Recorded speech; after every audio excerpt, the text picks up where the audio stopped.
G'day, Justin Hogg here from RightSource, just talking all things governance at the moment. I'm going through a few aspects of governance and how we make sure things are set up for your not-for-profit and how they can be lived. One of the principles I work with when I'm working on governance in a not-for-profit is making sure that the governance is actually lived. To make governance lived, it needs something the same as every other living thing, and that is purpose. So when we put governance in place in a not-for-profit, it's very important to always understand what the purpose of the not-for-profit is, but also what the purpose of that individual piece of governance is and how that ties in. So what I wanted to go through was the delegations of authority. Now, this is something that every not-for-profit should have, but a lot of people don't really understand, one, why do we have a delegation of authority?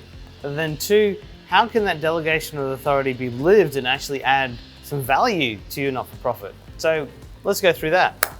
Delegation of authority. So why do we have one? Ultimately, when you set up a not-for-profit, and let's say generally speaking through a company or a company limited by guarantee, when you set up that company and that entity, the law around setting that entity up basically specifies that the directors are the ones who make the decisions, who run that entity. And that's usually contained in your constitution as well.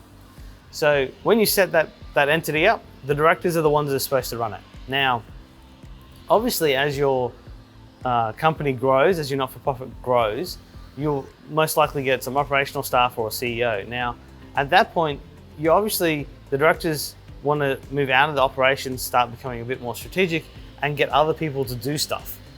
That's why you have a delegations, because what you're doing is saying, okay, the authority that I hold as a director, I'm now passing down to someone else to be able to do that work so that I don't have to do that work and we can spread the load.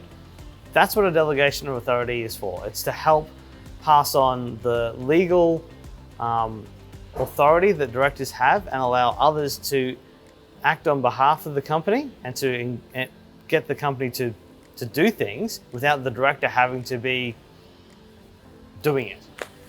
How does that add value? Well, obviously this is the delegation part of it. But one of the important things that when you set up a delegation of authority, and it's more the discussions it will encourage. So if you want to empower your CEO, if you want your CEO to be empowered to actually go out there and do the job that the directors are asking, you need to make sure that three things are aligned: their authority, their responsibility, and their accountability.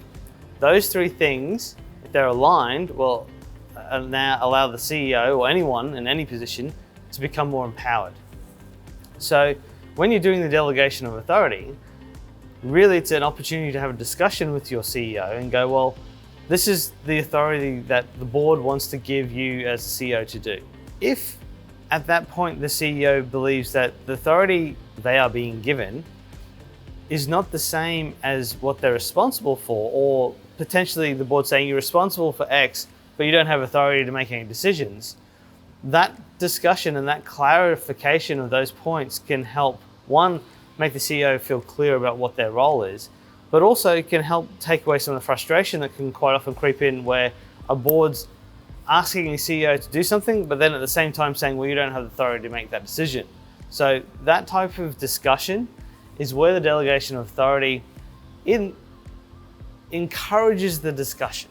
And it's not necessarily that you're encapsulating the responsibilities of the CEO in the delegation of authority, but it's part of that discussion. It's part of having an open forum with the CEO and your staff. Sort of as a counterpoint to that, one thing you shouldn't be using the delegation of authority to do is policing. You shouldn't be whipping it out every so often saying, look, the delegation says you're not responsible for doing this, so therefore you've done bad.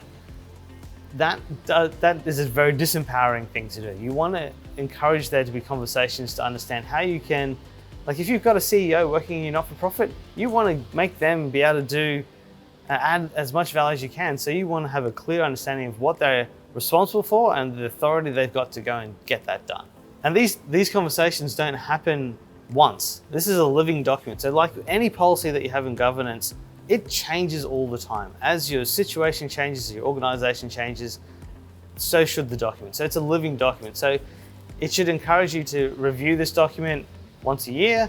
And at that point, have a conversation with the CEO and make sure that The delegation's authority aligns with their position description and aligns with how everything is working. If something isn't working, then's the time to have that conversation and change the policy if it needs changing. If it doesn't need changing, that's great. You've still had a valuable conversation.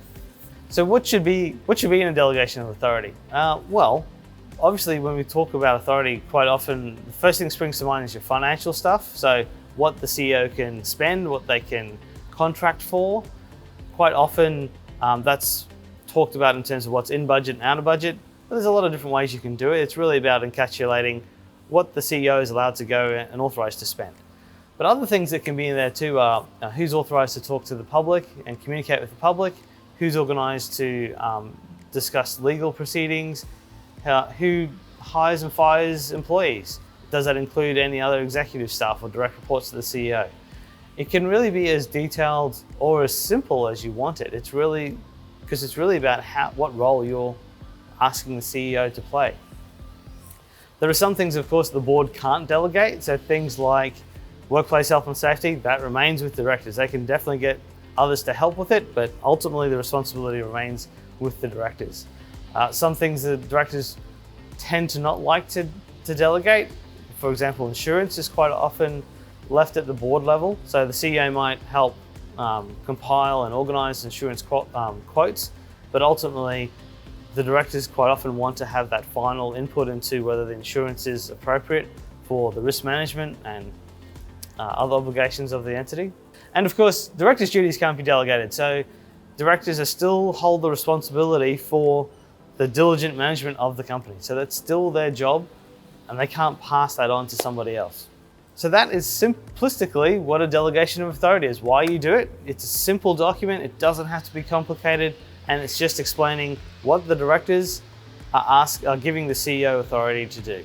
And from there, how you make it lived and how you make it add value to the organization is the discussions around it to making sure that everyone agrees with what's in it and that it makes sense and fits in with the rest of how the organization is working.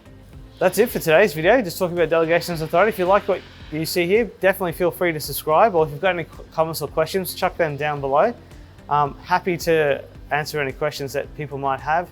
Check out the other videos we've got on YouTube. There's a lot of governance related videos to help you understand how you can make governance lived in your not-for-profit and actually adding value to the organization. Otherwise, thanks for watching. It's been great sharing that with you. It's Justin Hogg from RightSource.